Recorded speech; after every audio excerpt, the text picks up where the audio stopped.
ከመንግስትስ ምን ይጠበቃል የሚለው የምትሰርቀውን እኮ ነገር ሰርቀ የተወሰነ ሰዓት ደግሞ እስቲ ልስራ እንኳን ብትል ጥሩ ነው እኮ። ሰለጠነ ሀገር ተሞክሮ ወስደህ እስቲ ንገራ። ከ10,000 በላይ ተጫዋች አለ ድሬዳዋ። የከፈልከው ዋጋ ብዙ ነውና ዲሲፕሊን ያለው ኳስ ተጫዋች ለማፍራት መስራት አለብህ። ይሄን እንደ አንድ ዩኒቨርሲቲ ትምህርት ልትወስዱት ይገባል። ዳኞች ህሊናቸው ይፍረዳቸው። የኢትዮጵያ እግር ኳስ ከፍ ብሎ እንዲታይ ይፈልጋል። 600,000 በወር ያገኛል ሲሉኝ እየገረመኝ ነው። ኳስን ከመውደድ የመነጨ ቁጭት አለው። 600,000 ብር እየተከፈለ እንዴት ነው ቲምህን ወራጅ ውስጥ የምትከተው? በኢትዮጵያ ስም፣ በሀገር ስም፣ በትውልዱ ስም ልናመሰግን እንወዳለን። የየቲሞቹ ዲሲፕሊን መቀየር አለበት። ቢያንስ የበላይነቱን ለመውሰድ ምን አይነት ዝግጅት እናደርግ? የሐዋሳው ልጅ ሐረር ሄዶ መጫወት አለበት። ከተጫዋች የባህር ዳሩ ልጅ ትግራይ ሄዶ መጫወት አለበት። ለብሎ ምን ላይ ነበር የሚጫወት? ገና ኃይል ሐሰተኛ ዳኞች ካሉ ህግ አለ፣ ህጉ ይቀጣዋል። በተለይ ከውጭ ተጫዋቾች ራሳቸውን አወዳድረው አሁን ያሉት ልጆች ተጫዋቾች ዲሲፕሊን የላቸውም። የሜዳ ላይም ዲሲፕሊን የለም።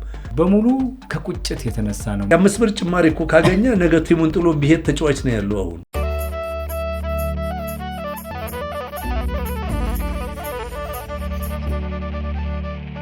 ከማለዳ እስከ ምሽት ከምሽት እስከ ንጋት ሰላምና ጤና ከእናንተ ጋር ይሁን። ይህ አዲስ ምዕራፍ ፖድካስት ነው። የዛሬው እንግዳይ ወደ 1970ዎቹ ይወስደናል። እግር ኳስ ተጫዋች ነው፣ እንደገናም አሰልጣኝ ነው። የኢትዮጵያ እግር ኳስ ቡድን ውስጥ በርካታ ጎሎችን በማግባት በተለየ ጨዋታው የሚታወቅ በአሰልጣኝነቱ የሚታወቅ ቢተው አብሬ ጋር ያለ ነው። በተለይ በ1970ዎቹ ጀምሮ እስከ ግማሽ ድረስ 70ዎቹ አጋማሽ ድረስ ስሙ በጉልህ ከሚጠሩ ተጫዋቾች አንዱ ቢተው አብሬ ነው። በኋላም በአሰልጣኝነት በርካታ ተጫዋቾችን ያሰለጠነ ጀግና የኢትዮጵያ ልጅ ነው።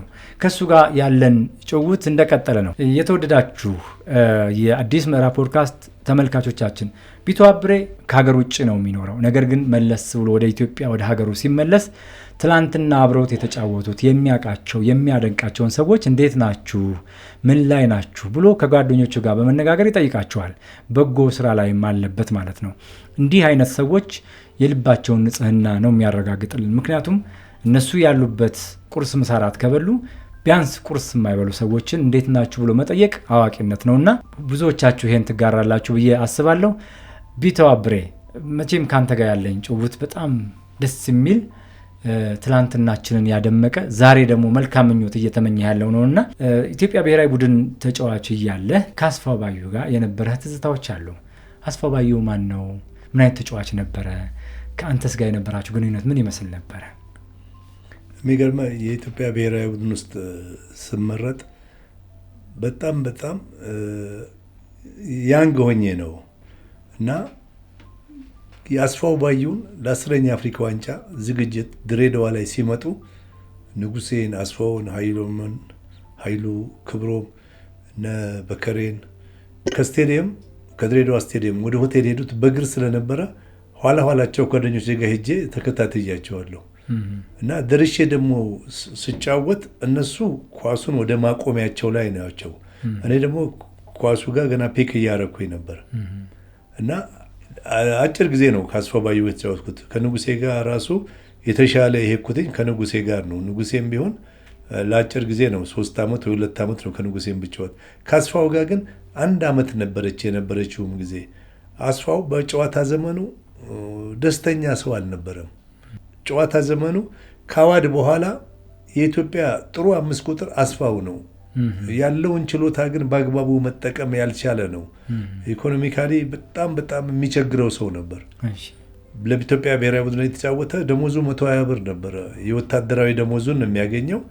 ከዛ ከወታደራዊ ደሞዙ ባሻገር የሚሰጠው ቀለብ ነገር ነው የሚሰጠው እና ያቺ ደግሞ ለአስፋው በቂውም አልነበረም እና ብዙ ጊዜ የሚጠይቀኝ ነገር አለ አስፋው እንዴት ላስፋው የሚሆን ነገር አጣልውልና አግዘው ነበረ። ኳስ ላይ ያለሁኝ ብዙ ገንዘብ አይደለም፣ 10 ብር 5 ብር እንዴት አስፋው ይጠይቀኛል አለሁና አስፋው አቅም ኖሮት ተስተካከለ ቢኖር በበቂ መጫወት የሚችል ነው። ከዛ በፊት ተጫውቶ መጨረሻ ላይ ህይወቱ ጋር መጥፎ ነገሮች ይሄ ድህነቱ እየጨመረ ሲመጣበት ሞራሉን የጣለ ሰው ነው እንጂ ቢጫወት ከኔም ጋር ረጅም ጊዜ መጫወት የሚችል ነበር እና ይሄ ወታደር ቤት ሆኖ የሚከፈለው ክፍያ ከጨዋታው ጋር ሊቋቋመው ያልቻለ ሰው ነው። በጨዋታ ዘመኑ አብረውት ያሉት ተጫዋቾች በሙሉ የሚወዱት ቀልደኛ ሰው ነው፣ ደስ የሚል ሰው ነው እና ስለ አስፋው ብዙ ጊዜ ካቆምኩኝ በኋላ ድሬዳዋ ሄጄ ስለሚያስቀኝ ስለሚያጫውተንም አቁሜ ሁሉ ድሬዳዋ እያለሁኝ በምሽት ፕሮግራም ነው ዜና ላይ መሞቱን የሰማሁትኝ እና አብሮኝ የነበረ ሰው በመሞቱ ስሰማ ሳቄ መጣብኝ። መሞቱን ስሰማ እኔ ቀልዱ ታውቆኝ ነው እና እንዴ ሞቶ ጓደኛ እንዴት ትስቃለህ ሲለኝ አስፋው እኮ ሞቶም የሚያስቅ አይነት ሰው ነው አልኩትኝ። አሁንም ድረስ አስፋው በቃ ብዙዎቹ ተጫዋቾች የሚወዱት ነው። ቀልደኛ ነው፣ ደስ ይልሃል። ግሬስ ያለው ኳስ ተጫዋች ነው። ሎንግ ቦል የሚያደርገው ተንሸራቶ የሚያስወጣው እንደገና ኢንተርሴፕት የሚያደረጋቸው ኳሶችን ብታይ በጣም ጎበዝ ነው። አጋጣሚና ሁኔታዎች አልፈቀዱለትም እንጂ እንደ አስፋው አይነት ዲፌንሶች ማግኘት ከባድ ነው። ተክለ ሰውነቱ በራሱ እዛ ቦታ ላይ ስታየው በጣም እየሄደ ጎል ላይ የሚመታው ምት አለ፣ ጠንካራ ምት አለው ኢላማውን የያዘና በነበረበት ጊዜ ጥሩ ተጫዋች ነበረ። ግን የአቅም ሁኔታ እንደፈለገ ማድረግ አልቻለም። ኑሮውን በትክክል መምራት ያልቻለ ሰው ነው። አይመቸውም ነበር ነው የምልህ። በአቅም 5 ቁጥር ላይ ነበር የሚጫወተው። 5 ቁጥር ላይ ነው የምልህ።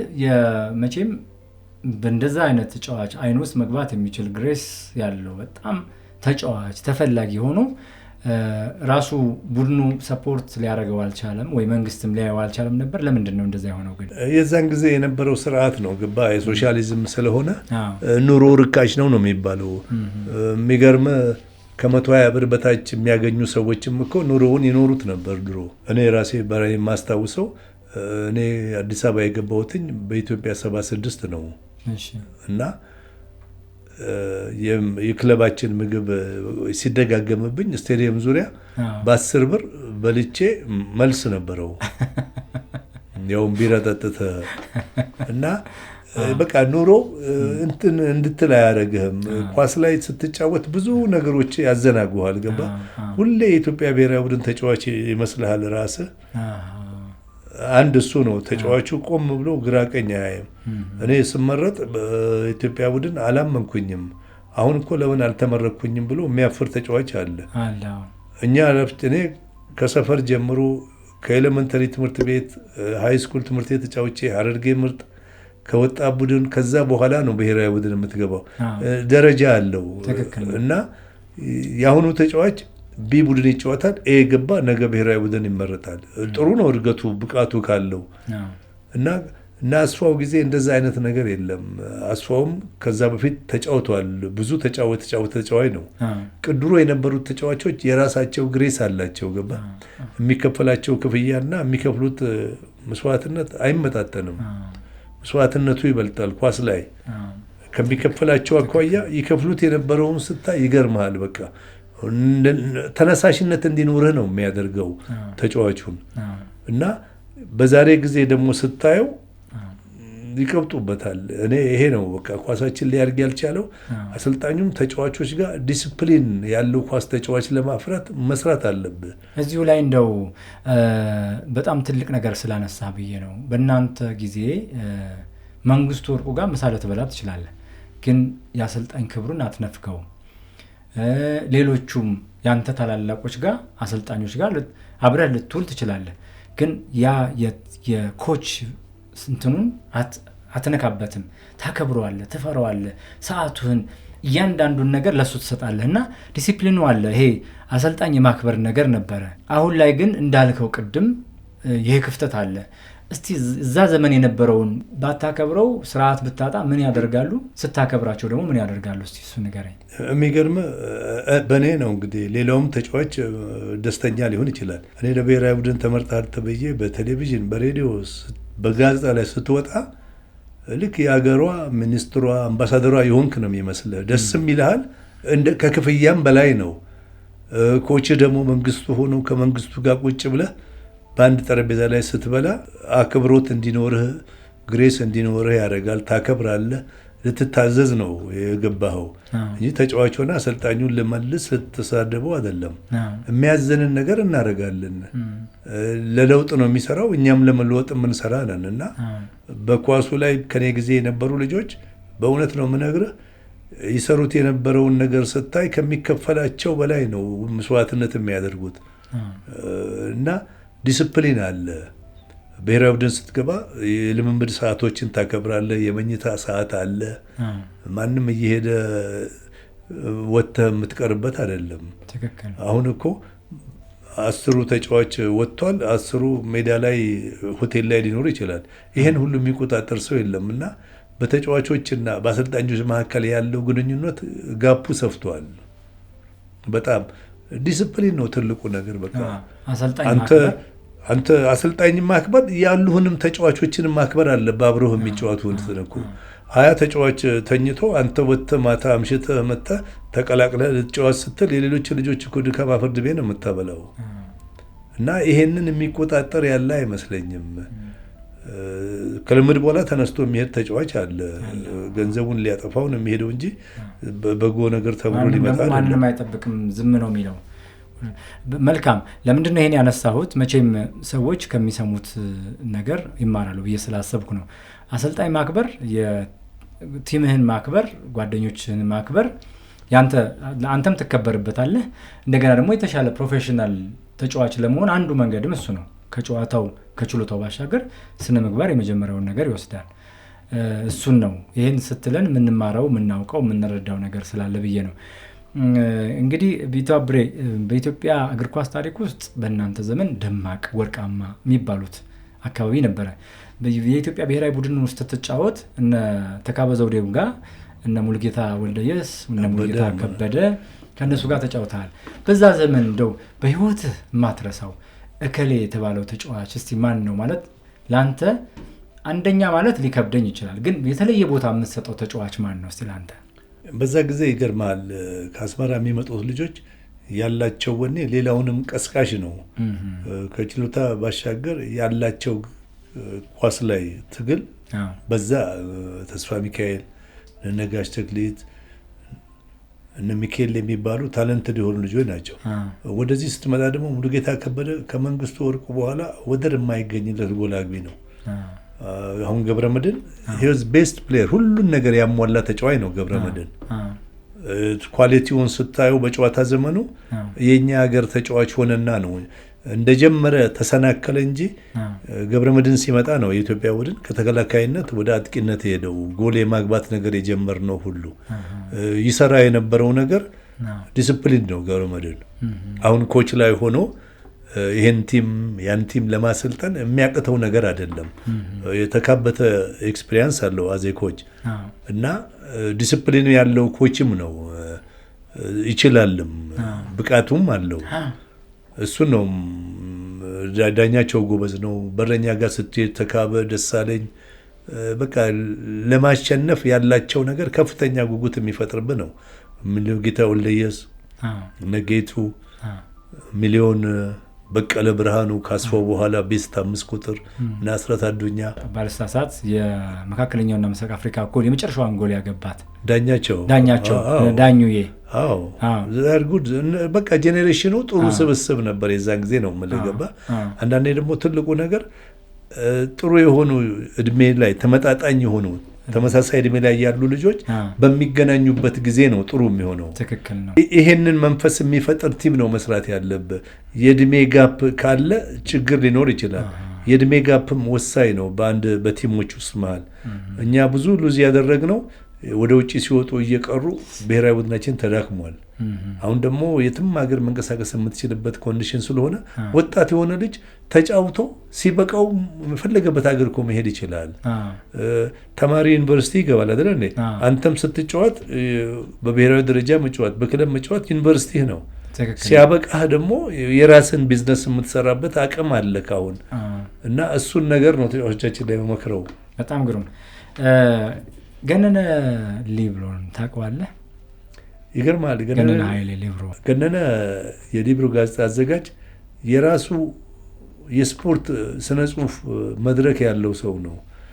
ከተጫዋቾች ጋር ያለው ግንኙነት ኢንፎርሜሽን ለማግኘት የሚዟዟረው ነገርን ስታይ እኔ ደግሞ የማውቀው በተጫዋችነት ዘመኑም ነው። የት ተጫውቷል?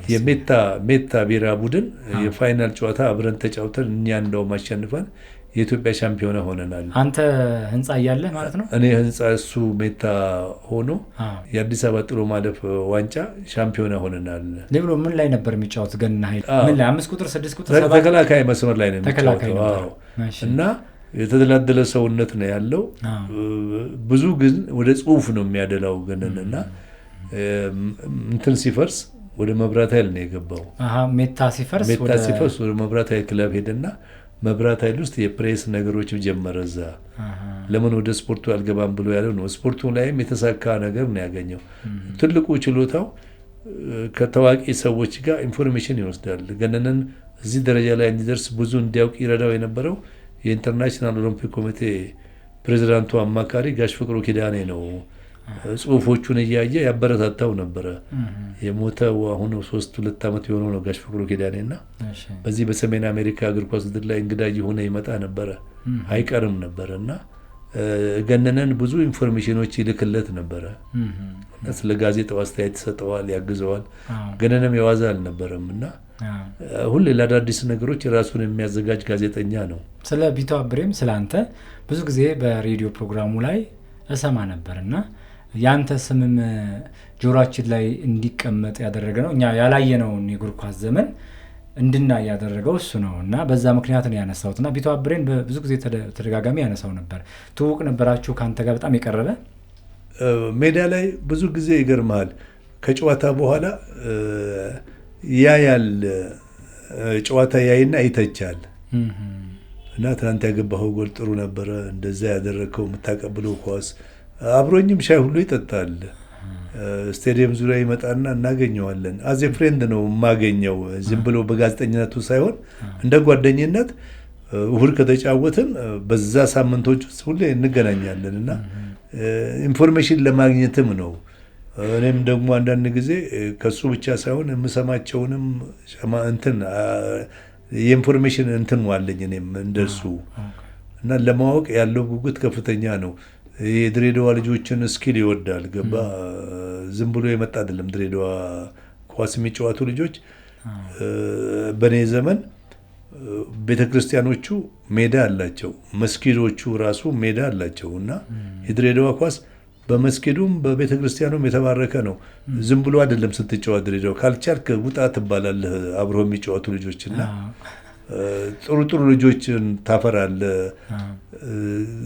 ሌላው ልጅ ሲጫወት አንተ ቆመህ አታይም። ሜዳ አለ እዛ ጋር።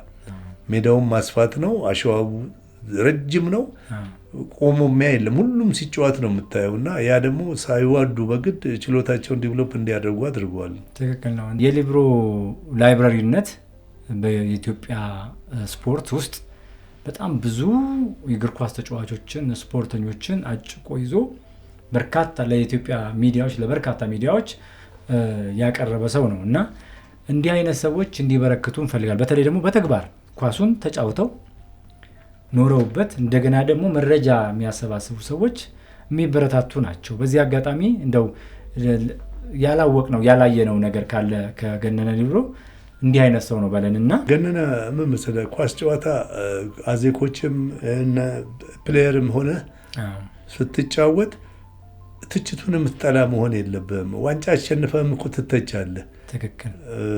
ያኛው ቡድን እንዲሆነው ነው፣ አሰልጣኙ ተነጋግሮ ነው። ዋንጫ በልተህ መተቸቱ አይቀርም።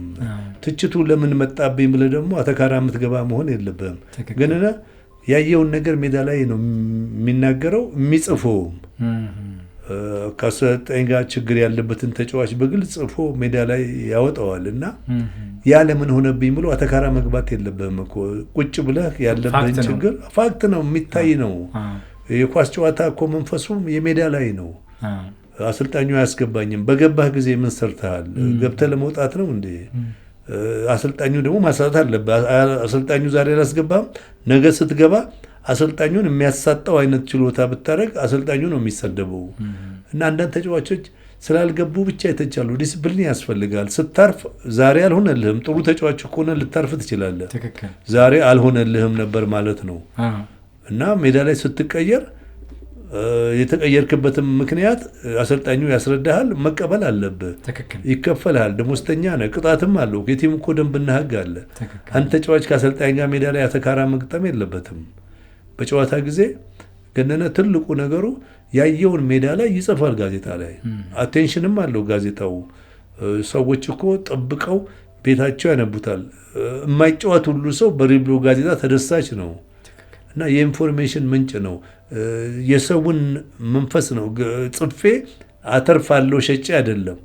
ሰው ምን ውስጥ እንዲነጋገር ነው እኮ የሚያደርገው። የገነነ ሲጽፍ ሰው ለሰው በጋዜጣው በተጻፈው ጋዜጣ ትችት እንዲደራረግ እንዲወራ ነው የሚያደርገው እና ይሄኛው ጋዜጣ በየ2 ሳምንት ነው የሚወጣው። የሚቀጥለውንም በጉጉት ነው የሚጠብቀው። አንዳንድ ጽሁፎቻቸው ላይ ሳይ የገነነ ስለ አንድ ተጫዋች ሂስትሪ ይጽፍና ይቀጥላል ይላል። ኔክስት ፈልገ ተገዛው። እና ብዙ ስለ በሊብሮ ምክንያት ወደ ጋዜጠኝነት የመጡ ሰዎችም አሉ። ለመጻፍ የሚገደዱ አሉ። ለማንበብ የሚገደዱ ሰዎች አሉ። ማንም ሰው እኮ ላይብረሪ ገብቶ አያነብም። አሁን የእሱን ጋዜጣ ስትይዝ አልቋል በምሽት እና የኢንፎርሜሽን ምንጭ ነው። የአዳዲስ ነገር ሰው ውስጥ መግባት የቻለ ነው ገነነ። ከእግር ኳስ ባሻገር የሄደበት የጋዜጠኝነቱ ሙያው ነው እውቅና የሰጠው። ትክክል ነው። መጫወቱን ብዙ ሰዎች አያውቁም። እኔም አላውቅም። አሁን እሱ ነው ቅድም አንተን የነገርከኝ። ከዚህ በፊት በነበረ ኢንፎርሜሽን በደንብ ጠለቅ ብዬ አላነበብኩ ይሆናል እንጂ ገነነ ኃይሌ በጋዜጠኝነቱ በተለይ በሊብሮ ጋዜጣው ከዛ በኋላ ሬዲዮ ላይ ሲመጣ የበርካታ እግር ኳስ ተጫዋቾችን የስፖርተኞችን ታሪክ በማውጣት ነው የሚታወቀውና ያ የቀደመ ዘመኑ ብዙ ሰው መቼም ሰው ስለራሱ ብዙ ማውራት አይወድም አይደል? ስለሱ አሁን አንተ ነገርከኝ። ስለናንተ ደግሞ እሱ ይናገር ነበርና በጣም ትልቅ ኢንፎርሜሽን የነገርከኝ። አመሰግናለሁ። አሰግድ ተስፋዬ አመለሸጋ ሜዳ ላይም በጣም ጎበዝ ተጫዋች። ያው የድሬዳዋ ልጅ ናችሁ ሁለታችሁም። መቼ ነው የምትተዋወቁት? ስለ አሰግድ እስቲ የተወሰነ ነገር በለኝ። የሚገርም አሰግድ ነፍሱን እግዚአብሔር ይማረውና አሜን። በጣም በቃ ወዳጃችን ነው። የኔ ታናሽ ወንድም ነው። ከኔም ያንሳል። ተካበ አሰግድን አያውቀውም። አሰግድ ተካበን ያውቀዋል። ከኔም ከተካበም የሚያንስ ነው አሰግድ ልጅ ሆኖ ሜዳ ውስጥ እየገባ በረፍት ሰዓት ሪጎር የሚመታ ኳስ የሚነዳ ልጅ ነው። ከልጅነቱ ነው ኳስ ላይ ያደገው። የራሱ የሆነ ችሎታ ጊፍትድ የሆነ ነው። አይኑን ጨፍኖ የሚጫወት አይደለም። ሲያቀብል ኮንትሮል ሲያደርግ ኳሱ ላይ ውበት የሚፈጥር ጨዋታ ነው የሚፈጥረው አሰግድ እና በልጅነቱ መጥቶ ጊዮርጊስ ሲመጣ ጊዮርጊስ ውስጥ ያሉትን ተጫዋቾች አላወቃቸውም። ሊያሰልፈው የሚችል ችሎታ አልነበረም። ብቃቱም ቢኖረው ችሎታው ቢኖረው ብቃት የሚባል ነገር አለ። ሊያሰልፈው የሚችል ችሎታ ስላልነበረ በመቀመጥ ነው 1 ዓመት ይሁን 2 ዓመት ያሳልፈው። ከዛ ወጣና መድን ድርጅት ገባ። መድንም እንደዚሁ ሲጫወት ያልሆነ ነገር መጣበትና ከመድን ወጥቶ ቡና ገባ። ቡና ላይ ዘ ቤስት ፕሌየራቸው አሰግድ ነው። ዝም ብሎ የመጣ ችሎታ አይደለም። ያሰግድም ካሸዋ ጀምሮ ሕፃን ሆኖ ያደገበት ነው። ኳስ ችሎታ በጣም ከተካኑ የኛ ሀገር ተጫዋቾች አንዱ አሰግድ ነው። የሚሰራውን ነገር ያውቃል። ሜዳ ላይ ገብቶ ግብ ለማግባት ዝም ብሎ አይደለም የሚመታው እና የታደለ ነው በኳስ ጨዋታ አሰግድ። በጣም የሚገርመኝ በዛ እድሜው ላይ ብዙ ነገር መስራት እየቻለ መሞቱ ራሱ የሚገርም ነው። አስደንጋጭ አይነት ሞት ነው የሞተው። የሰማን ጊዜ እኔም አብዴ በጣም ነው ያዘንነው አብረን። ድንገተኛ ስለሆነ ብዙዎቻችን ያስደነገጠ በጣም ግን በኢትዮጵያ እግር ኳስ ታሪክ ውስጥ በተለይም ቡና እያለ እንዳልከው በጣም ደማቅ የተለየ ኮከብ ሆኖ የወጣ ተጫዋች ነውና እንደው በዚህ አጋጣሚ ማንሳታችን ተገቢ ነው ብዬ ነው ማስበው። ሰዎች የሰሩ ሰዎችን አስታውሶ ማለፉ እናመሰግናቸዋለን ማለቱ በአንድም በሌላ ለሀገር ነው የሰሩት።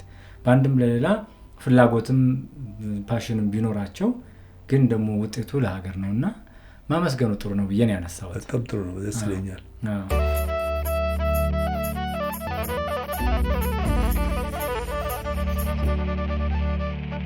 በእናንተ ዘመን የነበረው የእግር ኳስ ጨዋታ አጨዋወት፣ ዲሲፕሊን፣ አጠቃላይ የኢትዮጵያ እግር ኳስ መንፈስ ምን እንደሚመስል ነግረናል።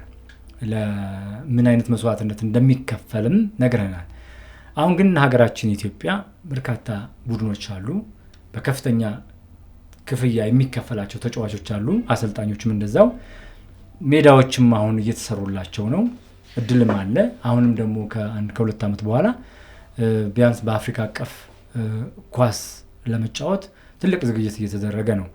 ከዚህ አንጻር ያን እድል ላለማጣት በሀገራችን ላይ እንኳን ከሌላ ከአፍሪካ ከተለያየ አፍሪካ ሀገር ሲመጡ ቢያንስ የበላይነቱን ለመውሰድ ምን አይነት ዝግጅት እናደርግ?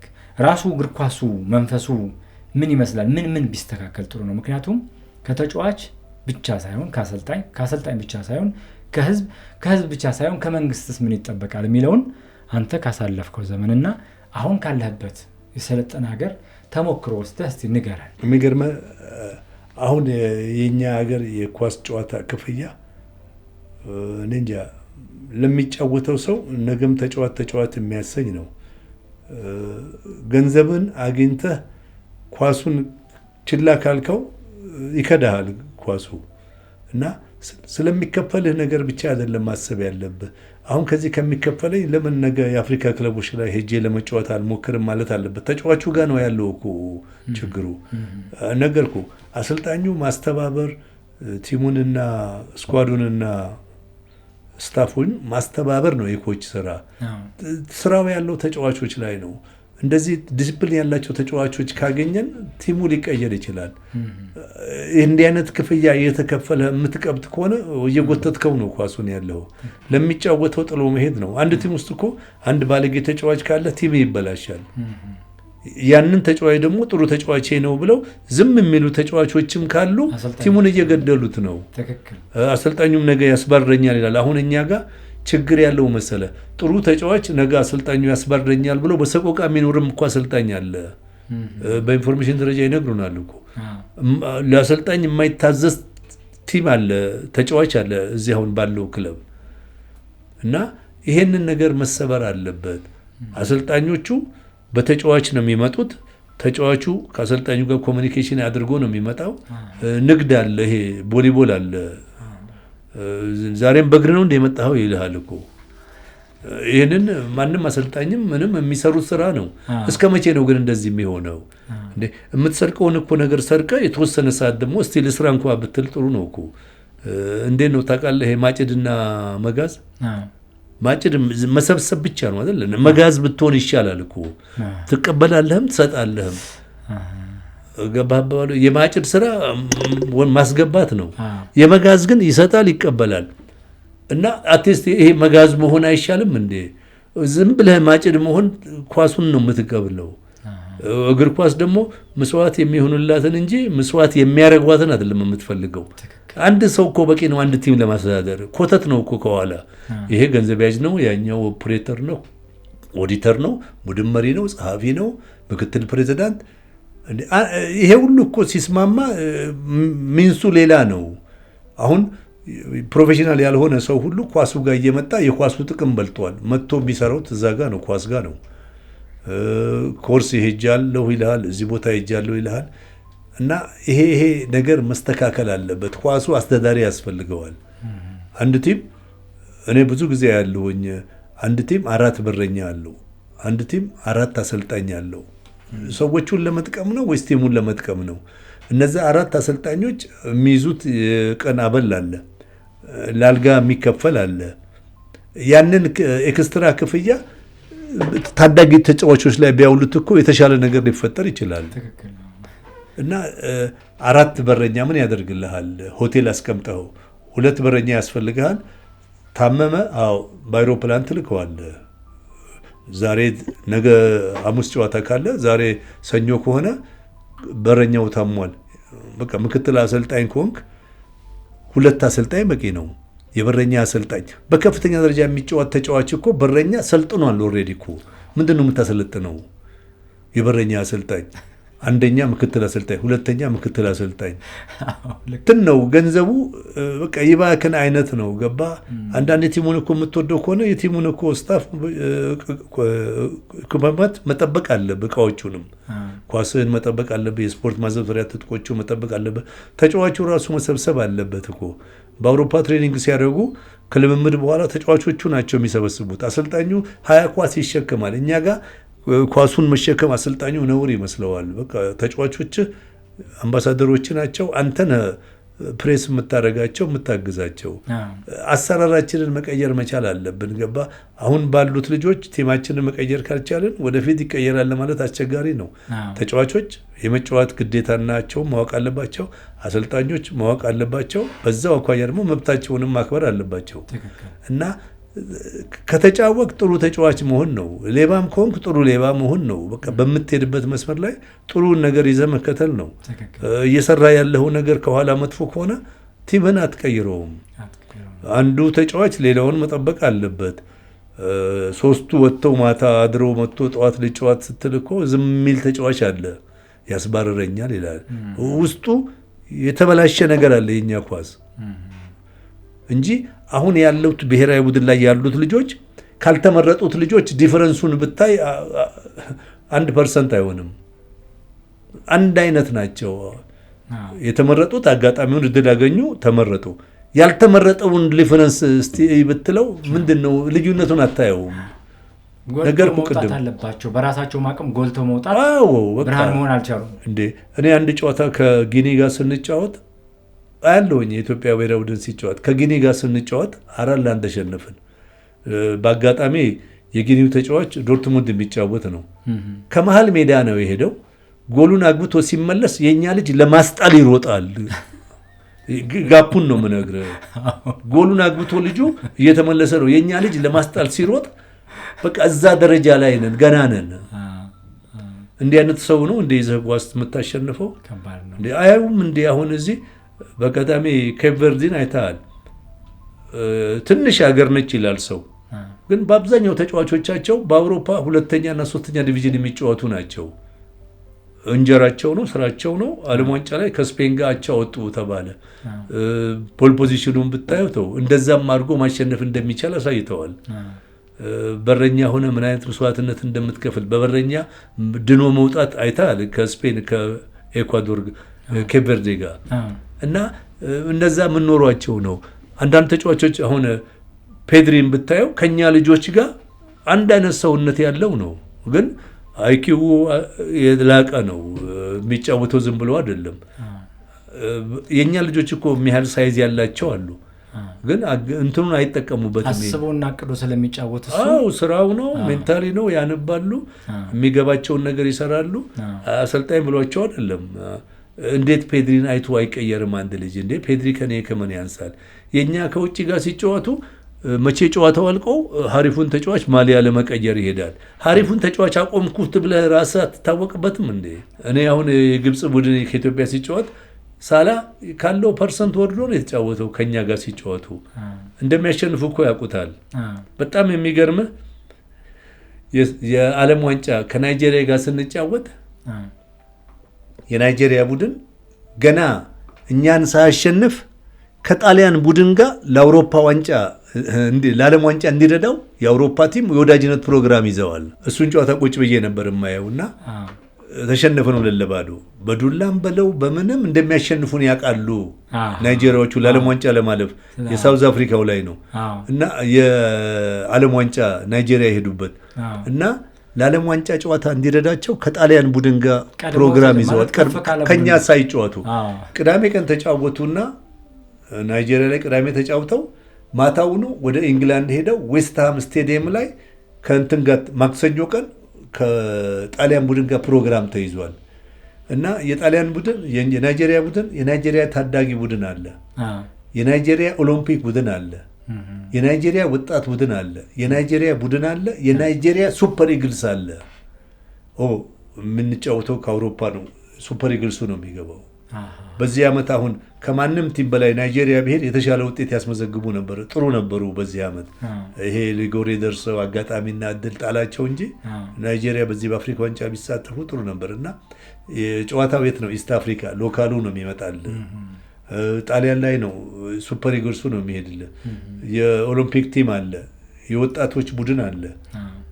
እኛን ያን ለምንድን ነው መስራት ያልቻልነው? በቂ ሜዳዎች የሉንም። ገባ ነው አቅምም ይፈልጋል። አንዳንድ ጊዜ በኳስ ብቻ አድገን በኢኮኖሚ ደግሞ ወደኋላ ከሆንን ኳሳችንን በኢኮኖሚ እንደመሸፈንም ነው የሚቆጠረው። ብዙ ያላገድግንባቸው ነገሮች አሉ እኮ ጊዜ ጠብቆ እኛ አሁን የምንለፋው ኳሱን ብቻ ለማሳደግ ለማሻሻል ነው። ገና መሰረታዊ ነገሮቻችንን እኮ ለማስራት እየተሰራ ያለ ስራ አለ። ኳሳችን ጋር ለለውጥ ብዙ እንቆያለን። እውነቴን ነው የምነግርህ። በተለይ አሰልጣኝ ላይና ተጫዋች ላይ ነግረኸኛል። ተጫዋች ራሱን እንዴት ማብቃት እንዳለበት በተለይ ከውጭ ተጫዋቾች ራሳቸውን አወዳድረው ራሳቸውን የት ቦታ ማስቀመጥ እንዳለባቸው ነግረኸኛል። አሰልጣኝም እንደዚሁ ማለት ግልጽ የሆነ ነገር በአሰልጣኝና በተጫዋች መካከል ኖሮ ነው የኢትዮጵያ እግር ኳስ ሊያድግ የሚችለው። መንግስትም አስተዋጽኦ አለው እዚህ ላይ ሜዳዎች በመስራት ነገሮችን በማመቻቸት መንግስትም አስተዋጽኦ አለው። የሌሎች ሀገር ሰው ስናይ የመንግስትም ኢንቮልቭመንት አለ፣ ህዝቡም አለ፣ ባለሀብቶችም አሉ። በአንድ እግር ኳስ ቲም ላይ ባለሀብቶችም አሉ። ትልልቅ ሀብት ያላቸው ሰዎች የራሳቸውን ቅድም እንዳልከው የተለያየ ቡድን ቢያደራጁ 10 ብሔራዊ ቡድን ብናደራጅ ከ10 ውስጥ ተወጣቶ ደግሞ የበለጠ ብሔራዊ ቡድን ዓለም ላይ መግነን ይችላል። እና ከዚህ አንጻር መንግስትም እንደ ህዝቡስ ምን ቢያረጋ ባለሀብቶች ምን ቢያረግ ትመኛለህ? መምከር አይደለም የምትመኘው እንዲህ ቢያደርጉ ጥሩ ነው ብለህ የምታስበው? የሚገርምህ አሁን አንዳንድ ክለቦች ብታይ በክልሉ ፕሬዚዳንቶች በጎ ፍቃድ ነው የሚተዳደሩት። ያ ሰውዬ ብዙ ጊዜ ላይኖር ይችላል እኮ ፕሬዚዳንቱ ዞር ሊል ይችላል። ቲሙ እንደገና ገደል የሚገባበት ምክንያት መፈጠር የለበትም። ሲቲ መርዳት አለበት። በሲቲ በፓብሊክ ነው ቲም የሚመሰረተው እና የሆነ የሐዋሳ ቡድን ሐዋሳን እየወከለ ከሆነ የሐዋሳ ሲቲ ህዝብ ያገባዋል ስለዛ ቲም። ድሬዳዋውም እንደዛ፣ የሐረሩም እንደዛ። የሐረር ቲም ነው ተብሎ የሐረር ልጅ ብቻ መጫወት የለበትም እኮ። ትክክል ነው።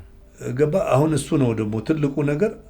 የሐረር ልጅ ብቻ ብለህ አታጫውትም፣ ወይም ደግሞ የሐዋሳ ልጅ ብለህ ብቻ የሐዋሳ ልጅ አታጫውትም። የሐዋሳው ልጅ ሐረር ሄዶ መጫወት አለበት። የባህር ዳሩ ልጅ ትግራይ ሄዶ መጫወት አለበት። እነዛ ስብስቦች ናቸው እኮ ብሔራዊ ቡድን የሚሆኑት። ትክክል ነው። ሲመጣ መንፈሱ አይቀየርም፣ ያውቀዋል።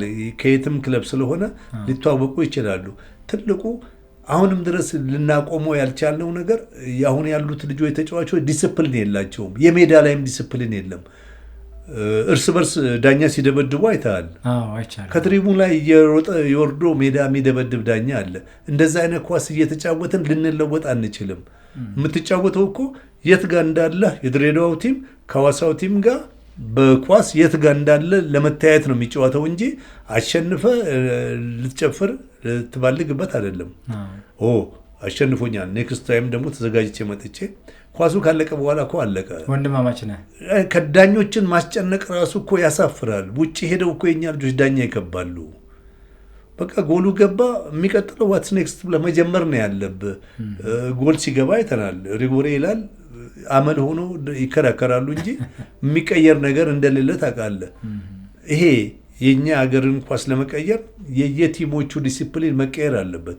ቡድን መሪ ተነስቶ እኮ ሲደባደብ ያግዛል እንደ ማስቆም። ገባ? ዳኞች ሌናቸው ይፍረዳቸው። አውቆ የሚያደርጉት ነገር ካለ ሌናቸው ይፍረዳቸው እና በትዕግስት የዳኞችን ነገር መቀበል መቻል አለብን። ጊዜህን ከዳኛ ጋር ማጥፋት የለብህም እኮ እየለፈለፍክ ሜዳ ላይ የችሎታህን ነው ማሳየት ያለበት። ሜዳ እኮ ሰው የሚገባው ያንተን ጨዋታ ለማየት ነው። እኔ ኳስ ስጫወት ሜዳ ላይ ያለውን ህዝብ አስታውሳለሁ። ጎል አግብተህ የጎሉ የተመልካች እርካታው ጎል ነው። ተጫውተ 0-0 ስትወጣ ምን ብሎ ያወራል ተመልካች? አንድ የሚያታሳየው ነገር መኖር አለበት እኮ። አንድ ጥሩ ተጫዋች እኮ ለማየት ይገባል። አንድ ጊዜ ባርሴሎና እያለ ሜሲ ፓብሊክ ስቴት ቀይሮ ነው የሚመጣው እሱን ለማየት እና በሩ ላይ ሜሲ ዊል ኖት ፕሌይ ቱዴይ፣ ዛሬ ሜሲ አይጫወትም ብሎ ተለጥፏል። ወደኋላ ተመለሰ ሰው።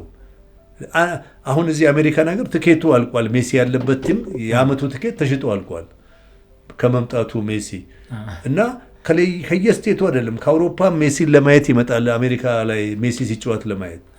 እና ለምንድን ነው እንደዛ አይነት መንፈስኛ ጋር የማይፈጠረው? ሜሲ በዛ ሰውነቱ በዛ ቁመቱ አሁን የሚያደርገውን ነገር ስታይ እኔ ምንድን ነው የሚያቅተኝ? ለምን አልሞከርም? መሞከር ነው እኮ መሞከር ኔክስት የምታመጣውን ነገር ያመጣል። ትክክል ነው። ስለዚህ መንግስትም የራሱን አስተዋጽኦ ማድረግ አለበት፣ ህዝቡም እንደ ባለሀብትም የሆነ አስተዋጽኦ ማድረግ አለበት። በጣም የሚገርም እኔ እንጃ። አሁን እኮ መንግስት ለክልል የሚሰጠውን በጀት እኮ ነው ቲሞች እየተጠቀሙበት ያሉት። ከዚህ በላይ መንግስት ምን ያደርግ? አንዳንድ ጊዜ ስታይ ለጤና ጥበቃው፣ ለትምህርቱ፣ ለእርሻው፣ ለኢንዱስትሪ እንደሚሰጠው ባጀት ለስፖርቱም እኮ ባጀት ሰጥቷል። ከመንግስት ጋር እኮ መደራደር የለብህም በኳሱ ጉዳይ። አሁን እዛ ጋር ያሉት ሰዎች ግን በህጋዊ ነገር እየሰሩ ነው። ጊዜ እኮ ያወጣዋል እሱን። ድሮ እኮ መንግስት እኮ የሚሰጠን እኛ ኳስ ስንጫወት ብሔራዊ ቡድን በወር 150 ብር ነው የሚሰጠን። እሷም በ3 ወር ቢሰጡህ ነው። አሁን መንግስት እኮ ይሄን ሁሉ ባጀት መድቦ አንድ ተጫዋች እኮ ይገርማል 600 ሺህ በወር ያገኛል ሲሉኝ እየገረመኝ ነው ራሴ። ያገኘ ከዛ በላይም ደግሞ ለምን አይሄድም? አግኝቶ ጥሩ ከሆነ 600 ሺህ ብር እየተከፈለ እንዴት ነው ቲምህን ወራጅ ውስጥ የምትከተው? 600 እኮ የተከፈለኝ ይሄን ቲም አምነውብኝ ነው መቀየር አለብኝ። በአንድ ሰውም እኮ ይቀየራል ቲምህን። ትክክል ነው በጣም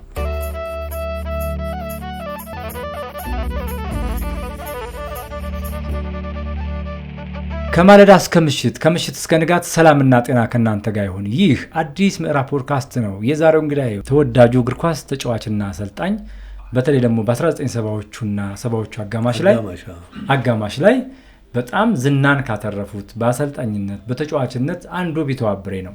ከሱ ጋር ወርቅ የሆነ ጊዜ እያሳለፍን ነው። ቁጭት አለው። የኢትዮጵያ እግር ኳስ ከፍ ብሎ እንዲታይ ይፈልጋል። ከልብ የመነጨ ከመውደድ የመነጨ ሀገሩን ከመውደድ ኳስን ከመውደድ የመነጨ ቁጭት አለው። የሚናገራቸው ነገሮች በሙሉ ከቁጭት የተነሳ ነው። ምክንያቱም የሀገሩ እግር ኳስ ምንም የሚያቅተው ነገር የለም። ከተባበርን፣ ስነ ምግባር ካለን፣ ህዝቡም ተጫዋቹም አሰልጣኙም በአንድ ላይ ከሰራ አይደለም በአፍሪካ ደረጃ በዓለም ደረጃ ከፍ ማለት እንችላለን። ምንድን ነው የቸገረን? በተለይ ደግሞ ከክፍያ ጋር ተያይዞ ጥሩ ብር አንድ ተጫዋች ከተከፈለው በላይ መስራት አለበት። ከሀገሩ አልፎ ለአፍሪካ ከአፍሪካ አልፎ ለዓለም መጫወት ይችላል። መስራት አለበት። ህዝብ፣ መንግስት፣ ሀገር አደራ ጥለውበታል ብዙ ብር ሲከፍሉት እያለ ነው እና የምንቀበለው ሀሳብ ነው። አሁንም ያሉ ወጣቶች በንጹህ ልቦና በቅንነት ይሄን ሀሳብ ከተቀበላችሁ በእርግጠኝነት ራሳችሁ ላይ ከሰራችሁ ራሳችሁ ላይ ብቻ ሳይሆን ሀገር ላይ ለውጥ ታመጣላችሁና ምንም ነገር በተነገራችሁ ሰዓት ላይ የተቃውሞ አይነት ስሜት ሳይሆን መስማት ነው። ራስን የሰማ ሰው የሚነገረውን ነገር የሰማ ሰው ራሱን ለማሻሻል ያሰበበት ለመድረስ በተለይም ደግሞ ከራሱ አልፎ ለሀገሩ ቡድን ለብሔራዊ ቡድን ለክለቡ ትልቅ አስተዋጽኦ ያደርጋልና ይሄን እንደ አንድ ዩኒቨርሲቲ ትምህርት ልትወስዱት ይገባል ብዬ እንደ ባለሙያ እመክራለሁ። እኔም መልካም እንግዲህ ቢተው አብሬ ታላቁ የእግር ኳስ ተጫዋች ለኢትዮጵያ ዋጋ የከፈልክ በተለይ በነበርክበት ዘመን ስምህን አስጠብቀህ ከበርካቶች ጓደኞች ጋር ተወዳጅ ሆነ ቡድንህን አስከብረህ በተሰማራህበት ሙያ ውጤታማ ሆነ አሁን የምትኖረው በአሜሪካን ሀገር ነው። አሜሪካን ሀገር ከእግር ኳሱ ጋር በተገናኘ እንደው ምን እያደረክ ነው? ምን እየሰራህ ነው? የኢትዮጵያ እግር ኳስ ባለህበት ሆነ ስትሰማ ጨጓራ ከመላጥ ያለፈ እንደው በሀሳብም በተጻፉ ነገሮችም ሰው መቼም ከሆነ ጊዜ በኋላ የነበረበትን ዘመን ቢጽፍ መልካም ነው፣ ትምህርት ይሆናል ይባላል እና ምን ያደረካቸው ነገሮች አሉ? ምንስ እየሰራህ ነው የሚለውን እስቲ እናውጋ። ይገርማል። እዛ ከሄድኩኝ ጊዜ ጀምሮ ከኳሱ አካባቢ ርቄ አላውቅም። እኔ እንደውም የሄድኩኝ ጊዜ ብዙ የሚጫወቱ ልጆች የሉንም ነበር። አሁን ግን ሰፍቷል። ማህበራዊ ግንኙነቱ ቲሙ ጋር ያለው በጣም ጥሩ ልጆች አሉ። የሚያደርጉት ነገር ብታይ በቃ ጥሩ ልጆች አሉ፣ ያግዙናል። ካሳ ያለን ያለው አብዴ ያለ አንዳንድ ጊዜ ሜዳ ላይ ያው ኳስ ላይ ታውቃለህ እርስ በርስ ይጨቃጨቁ እንጂ ማህበራዊ ጉዳያቸውን ነገር ትታይ ወደ ድር አይነት ነገር ሄደዋል። ለእኔም ለካሳይም መንፈሳችንን እዛ ኳስ ላይ እንድናደርግ አድርገውናል። በየሮቡ ትሬኒንግ አለን። ከልምምዳችን በኋላ አብረን የምናሳልፈው ፓብሊኩን ሳያስቸግሩ በራሳቸው መዋጮ ቲማቸውን የሚረዱ ልጆች አሉ እና ዛሬ ድረስ መንፈሴ እዛም አለ። ባለፈው ጊዜ እንደውም እዛ ከተማ ላይ ሚኒ ወርልድ አይነት ጌም አድርገው ተጫውተው እርስ በርስ በፍቅር ተለያይተዋል። አንተ አሰልጣኝ ነህ? እኔም ካሳይም እናግዛቸዋለን። አሁን እኛ በቃንና ዝም ብለን እንደ ርስት አትይዝም። እዛ ልጆች ሾመናል። በቃ ኃላፊነት መውሰድ የሚችሉ የሚያግዙ፣ ጊዜያቸውን የሚሰጡ በመተጋገዝ የሚተላለፍ ነው። ገባ? ነገ ደግሞ እነሱም የጨዋታ ዘመናቸው ሲበቃ እንደዛው ነው የሚሆኑት እና የእኛ ቲም ልጆች የራሳቸውን እድል አዘጋጅተዋል። ከፌዴሬሽኑ ተገለዋል። ገባ? አንደኛ አንድ መጥፎ ኮንዲሽን ነበረ። ቲሙ እንዲከፋፈል ያደረገብን እና የኛ ልጆች የራሳቸው የዌስት ብለው ያዘጋጁት ውድድር አለ። እሱ ሁሌ የሚቀጥል ነው እና እዛ ጋር አንቀርም። ደስተኛ ልጆች አሉ፣ ይጫወታሉ፣ ቲሙ የሚያስፈልገውን ነገር ይረዳሉ። ግለሰብም ከተረዳ የሚረዳ ወደ እድርነት የተቀየረ ነውና እንደዚህ አይነት ቡድን ኖሮ እዛ ውስጥ መኖሬም በጣም ደስተኛ ነኝ። እንደው እንደዚህ አይነት ስሜትን ለምባ እስከሚቀርብ ድረስ ስሜትን የነኩ ልጆች ናቸው። እነኚህን ልጆች ማመስገን ያስፈልጋል እና በምን አይነት ቋንቋ ነው ቴንኪዩ የምትላቸው? እስቲ ስማቸውንም ልጠራ ትችላለህ፣ ቡድኑንም ልጠራ ትችላለህ። የላስ ቬጋስ ኢትዮ ስታር ቡድን በጣም ጥሩ ልጆች አሉ እዛ ውስጥና እነሱን እስከ መጨረሻ ሁሌም አብሬያቸው ሆኜ ባሳልፍ ደስታዬ ነው። ላመሰግናቸውም ወዳለሁ። በጣም አሪፍ፣ በጣም ቆንጆ።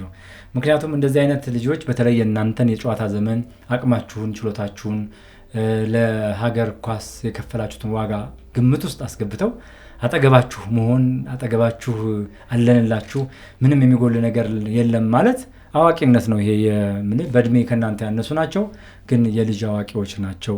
በአንድ ወቅት መንግስቱ ሁሴንንም ቃለ መጠይቅ ሳደርገው እስካሁን ከእግር ኳሱ ምን ይሰራልሃል ሌላ ነገር መስራት እየቻልክ እየተባል ከእግር ኳሱ ውስጥ መውጣት ያልቻልኩት ልጆቹ አሉ። በቃ አሁን የተፈጠሩ ልጆች ለእኔ የሚሰጡኝ ግምት እንዴት ኳሱን ትቼ ልውጣ?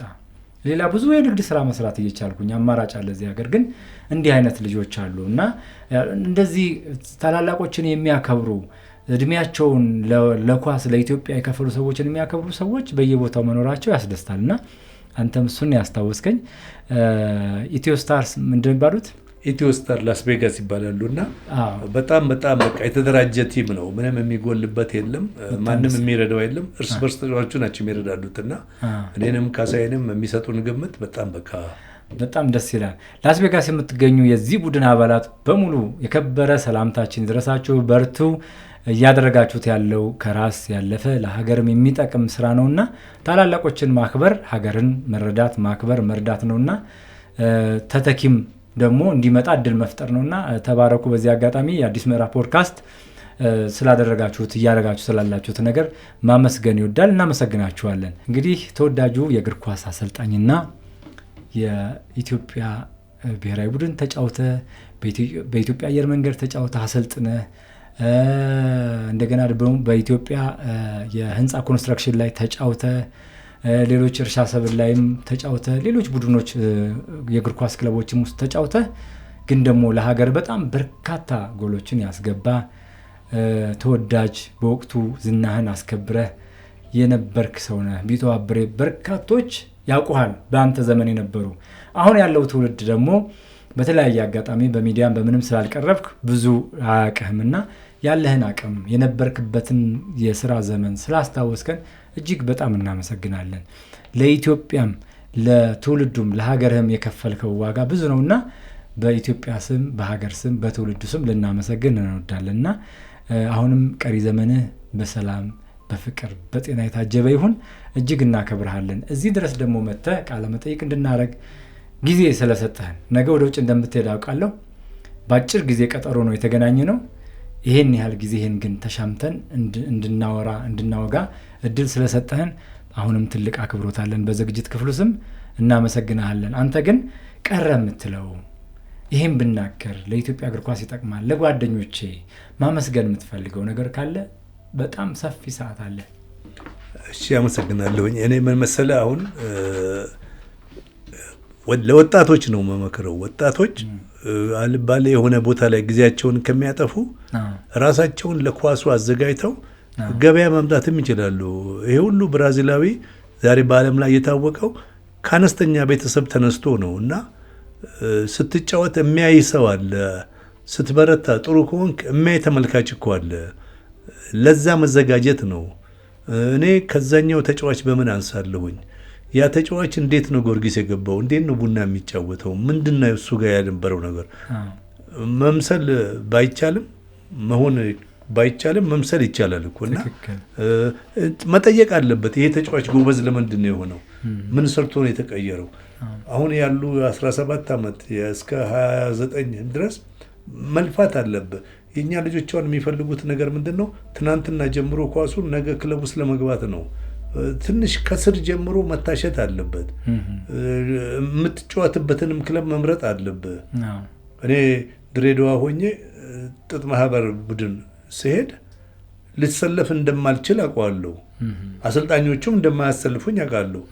እና ወደው አይደለም አሰልጣኞቹ ማገዝ ነው እኮ። ይሄ ቲም ውስጥ ከኔ የተሻሉ 3-4 ሰዎች አሉ፣ አያጫውቱኝም። ለምን ሀገሩን ለቅቄ አልሄድም? ለምን አነስተኛ ክለብ አልጫወትም? 6-0 አይደለም 10 የሚገባበት ልሸነፍ።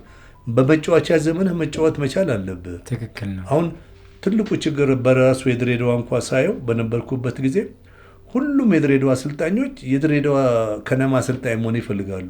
ሁሉም ተጫዋቾች የድሬዳዋ ቲም ከ10 ሺህ በላይ ተጫዋች አለ ድሬዳዋ። በቃ ድሬዳዋ ከነማ የሚፈልገው 25 ሰው ነው። አገሩን ለቆ ወጥቶ ሌላ ከተማ ላይ መጫወት አለበት። አሰልጣኙም ችሎታው ካለው ብቃቱ ካለው ከተማውን ለቆ ወጥቶ እኮ አፕሊኬሽን አስገብቶ መሞከር አለበት። ኖት የድሬዳዋ ብቻ በሁሉም ከተሞች ላይ ያለ ነው። አሁን ኳሳችን ጋር ያለው ትልቁ ችግር ይሄ የክልል ቲሞች የክልልን ብቻ ልጆች መያዝ የለባቸውም። መመሰቃቀል አለበት። በቲምም ስትጫወት የአንድ ሪጅን ቲም መሆን የለብህም። በቃ እኔ ከነማ ውስጥ እያለን በአብዛኛው ነው የምነግርህ፣ ሙስሊሞችም ክርስቲያኖችም አሉ። አብረን ነው የምንበላው፣ የምንጠጣው፣ የምንጫወተው። ኳስ ላይ ያላቸውን ነገር ነው የሚከፍሉት። ምንም የሚከፈለን ነገር የለም ነበረ። 4 ዓመት ከተጫወትን በኋላ ነው ከነማ 50 ብር የሰጡን። 3 ዓመት ስንጫወት ወተት ጠጥተን ወደ ቤታችን የምንሄደው። የጨዋታ ቀን ነው ምግብን የምንበላው። በአበላኝ ብልህ አይደለም ያበላኛል ብልህ አይደለም የምንጫወተው። እና ወጣቶች የሆኑ ልጆች ይጫወቱ እና በጎ መንፈስ ጥሩ አስተሳሰብ ያላቸው አሰልጣኞችም ለማፍራት ያብቃል። ይሄ የሚገሸልጥ አይነት አሰልጣኝ ይዘህ ከተጫዋች ላይ ገንዘብ እየወሰደ እንደዚህ አይነት አሰልጣኞች ይዞ ኳስ አይቀየርም። አስተዳደር ላይ ያሉ ሰዎች ትንሽም ቢሆን የኳስ እውቀት ያላቸው ሰዎች ሆነው ኳሳችንን ለመቀየር የተጫዋቾችን ሕይወት ለመቀየር የሚያግዙ መሆን አለባቸው። አሁን እኮ ግንኙነቱ በተጫዋቾች፣ በአሰልጣኞች፣ በቡድን መሪዎች መካከል በጎ ግንኙነት ያለ አይመስለኝም። 4 አሰልጣኝ አንድ ቲም ውስጥ ካለ 4 ቲም እንዳለ ቁጠረው። ነገ ባረራለሁ እንደ ጋሼ ያኛውን ያናግራል። አይ አንተ አትባረርም ጎሽን ካሄን መቀባበሉ መቆም አለበት። ጥሩ ተጫዋች ከሆንክ እኮ በራስ ተማምነህ ለምንድን ነው ለአሰልጣኝ ጉቦ የምትሰጠው? በጉቦ የሚገቡት ልጆች አሉ። በጉቦ አሰልጣኝ የሚሆን አለ። ይሄ ምንድነው አስቀጣሪና ተቀጣሪ እንደምንለው ኳስ ላይም እንደዛ አይነት ቢሮ ከፍቶ የሚሰሩ ሰዎች አሉ። ለአሰልጣኙ ይላክለታል፣ ኮሚሽን ትከፍላለህ። እንደዚህ ደረጃ ላይ ደርሰን ኳስን እንቀይራለን ማለት ከባድ ነው። ችሎታ በደላላ አይሆንም። በቃ ችሎታ ካለ በነፃ እጫወታለሁ እዩኝ። ኮች ከሆንክ ደግሞ ማየት በጎ ነው። የምትፈልገው ልጅ የማትፈልገው ልጅ ከምትፈልገው ልጆች ጋር እኮ የተሻለ ሆኖ ይሆናል። አንድ ተጫዋች እድሉን ካላገኘ አንድ ክለብ ሄዶ ሊሞክር ሲመጣ አሰልጣኙ መፍቀድ አለበት። 10 ደቂቃ እኮ ቢያየው ችሎታውን ሊያየው እና ሊጠቅመው ይችላል።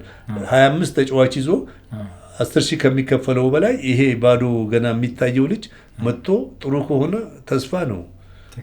እና ይህንን እድል ለመፍጠር ኮቾች ጋር፣ ቡድን መሪዎች ጋር፣ የቡድን አስተዳዳሪዎች ጋር ይሄ ነገር በበጎ መንፈስ መታየት አለበት። ይሄ ቦሊቦሉ መቅረት አለበት። ኳስ እንደዛ ሆኖ አይሻሻልም። እና ለኳሱ በጎ ፍቃድ ያላቸው 2 ሰዎች በቂ ነው እኮ ለአንድ ቡድን። ስንት ቡድን አለ? ቡድኑ ስንት ኮሚቴ አለ? ቦርድ ድረስ የሚባል አለ። ያ ሁሉ እኮ ልዩ አበል አለው። የምንሰራውን ስራ ማወቅ አለብን። በቃ ኳስ ነው የምንጫወተው። የኳስ ስራ ነው መሰራት ያለበት። እዛ ጋር የፖለቲካ ስራ መሰራት የለበትም። መንግስት በእውነት ነው የምልህ ለኳሱ የሚያደርገውን ነገር እስካሁን በመቀጠሉ በጣም ይገርመኛል። እና አንዳንድ ጊዜ መንግስት ላይ ጥላቻ ሊኖር አይገባም። መቃወም ጥሩ ነገር ነው።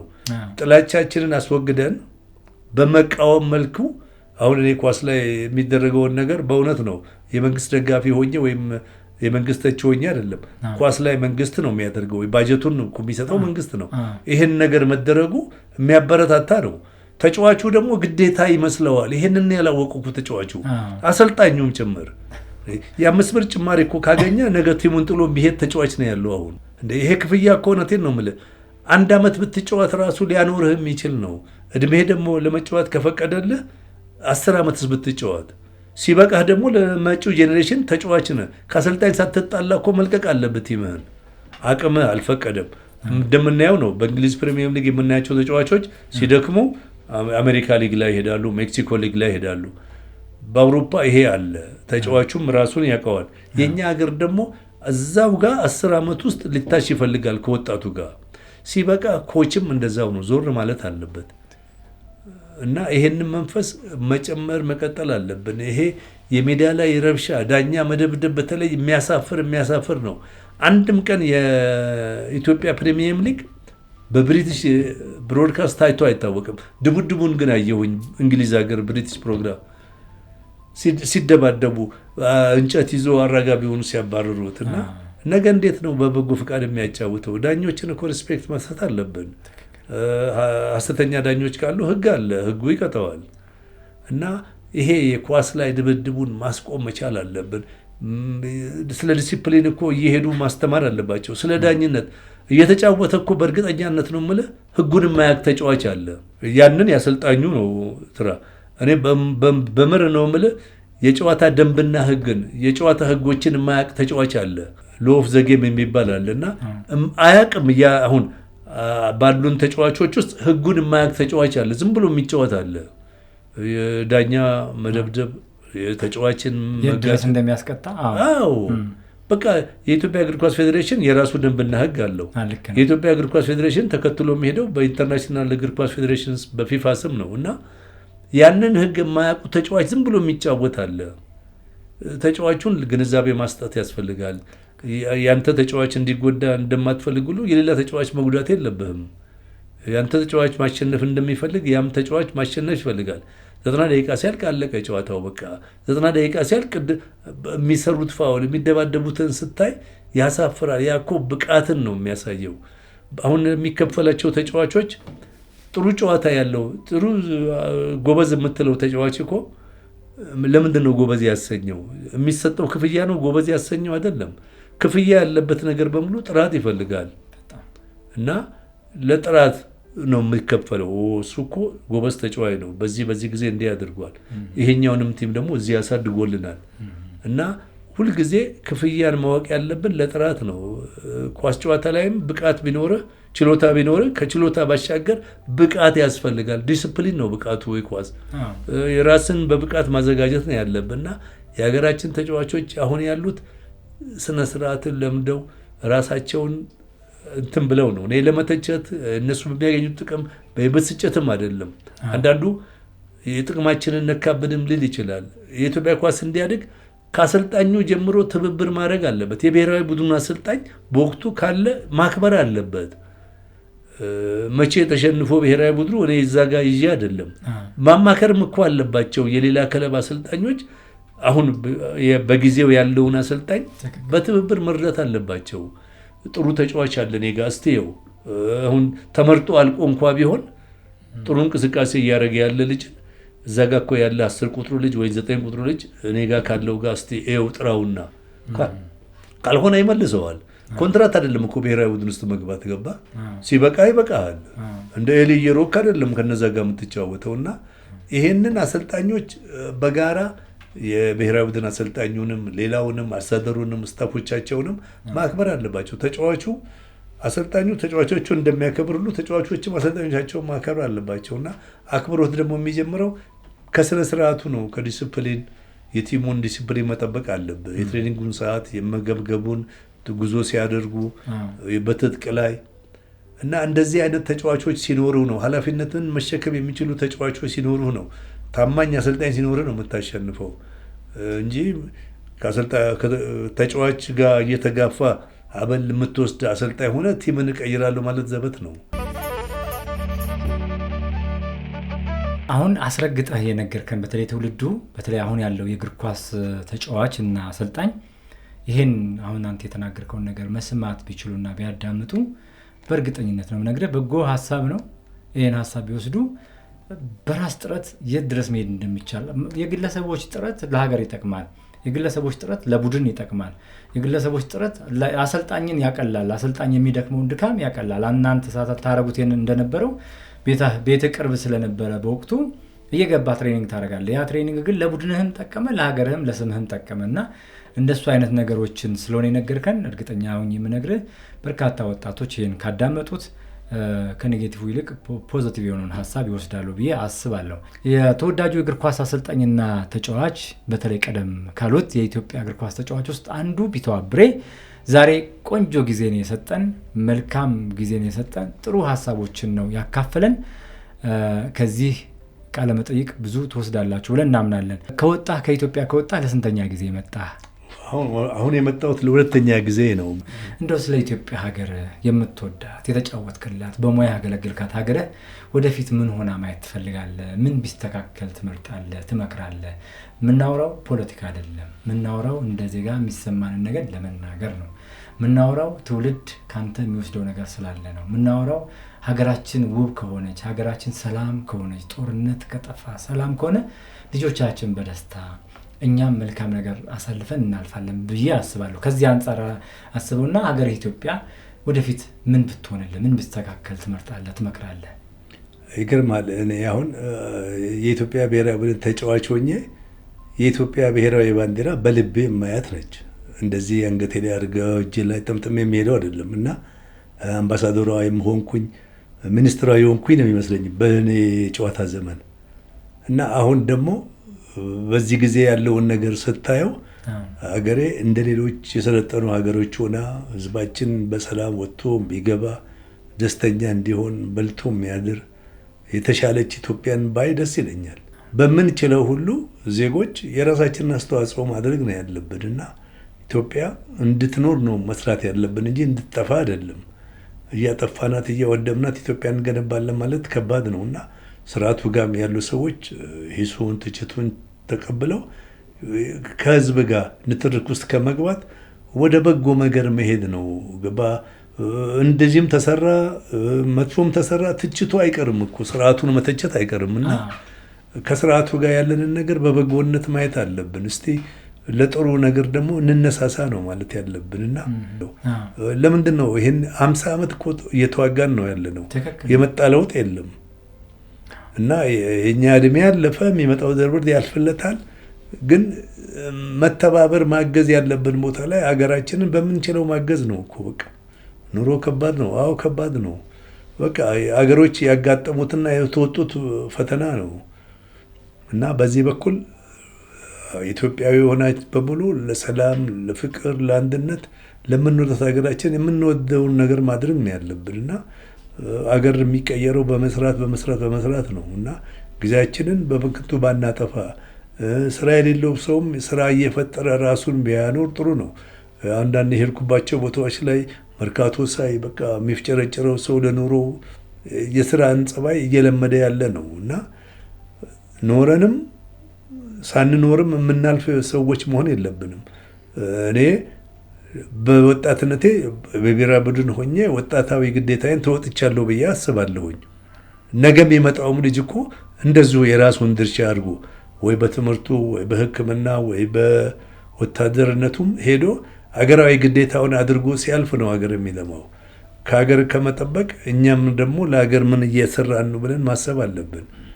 እኔ ከመወዳት ሀገሬና ከመወደው ሕዝብ መካከል አለመሆኔ ይቆጨኛል አሁንም ድረስና እንደዛ አስተዋጽኦ አድርጌ እንዲያልተደረገልኝ ብዬ ለደቂቃ አስቤው አላውቅም። እዛ ስለምኖር ሳይሆን እዚህም ሀገር በሆን ኖሮ ሀገሬ በድላኛለች። በቃ የሌላትን በእኔ ጊዜ ከየት ታመጣ ነበረ? ገባ ሀገሬ አልበደለችኝም። በቃ ያላትን ሰጥታኛለች። እኔም አላማረርም ነበረ።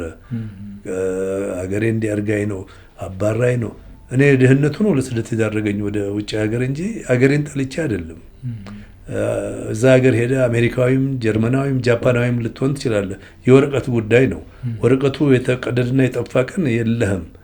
ኢትዮጵያዊነት ደግሞ ደምና አጥንት ስጋ ነው። ገባ በጣም ትልቅ አባባል ነው። የትም ዓለም ብንሆን እናታችን ኢትዮጵያን ምንም ልንፍቅ አንችልም። እንዳለ ኢትዮጵያን ለማሳደግ በበጎነት እንነሳ። ጥፋት የለም ማለት አይደለም። ጥፋት ብዙ አለ። ትላንትም ከትላንት ወዲያም ዛሬም ነገም ይቀጥላል ጥፋት።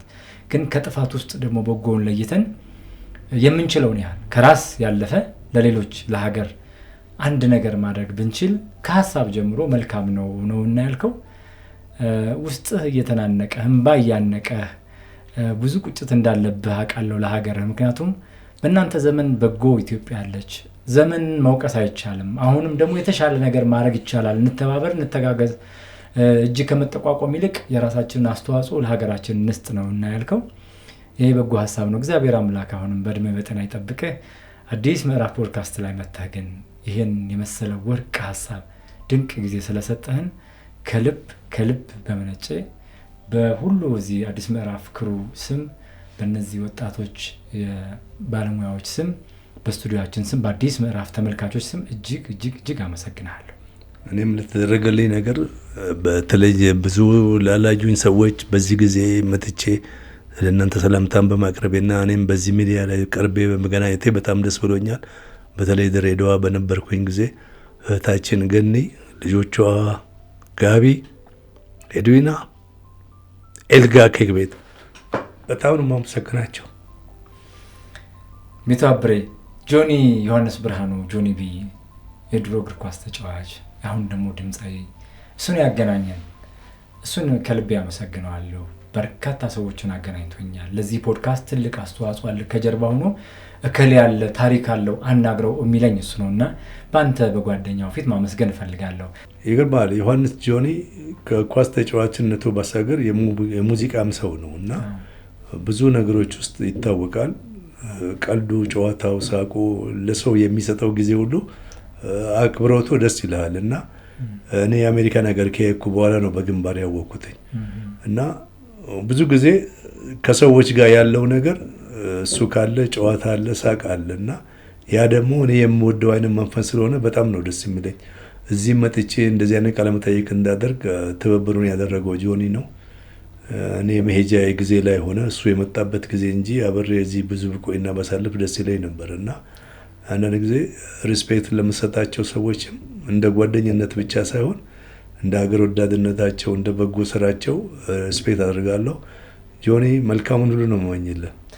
ሚታብሬ የቀድሞ እግር ኳስ ተጫዋች፣ የኢትዮጵያ ብሔራዊ ቡድን ተጫዋች፣ የኢትዮጵያ አየር መንገድ ቡድን ያሰለጠንክ ከበርካቶች ከነ ሙልጌታ ከበደ፣ ከነ ሙልጌታ ወልደየስ፣ ከነ መንግስቱ ሁሴን፣ መንግስቱ ወርቁ፣ ታላቁ አሰልጣኝ ታላቁ ተጫዋች መንግስቱ ወርቁ በሱ መሰልጠን አብሮ መሆን መጫወት የሱን ትምህርት መውሰድ እንደገና ደግሞ ማሰልጠን በስነ ምግባር በኳስ በተጫዋችነት ያን ሁሉ ወርቅ ጊዜ እንድታሳልፍ ከነዚህ ሁሉ ወርቃማ ሰዎች ጋር አብረህ ያሳለፍክ ታላቅ ኢትዮጵያዊ የእግር ኳስ ተጫዋች ነበርክና አሁንም እዛው ኳስ ውስጥ አልጠፋህም። ለሰጠህን ጊዜ በድጋሚ መጨረሻ ምስጋና እናቀርባለሁ። እግዚአብሔር ያክብርልኝ። እኔም በጣም አመሰግናለሁ። እንግዲህ መልካም ሁሉ እንመኛለሁ ለሀገራችን። መልካም ጊዜ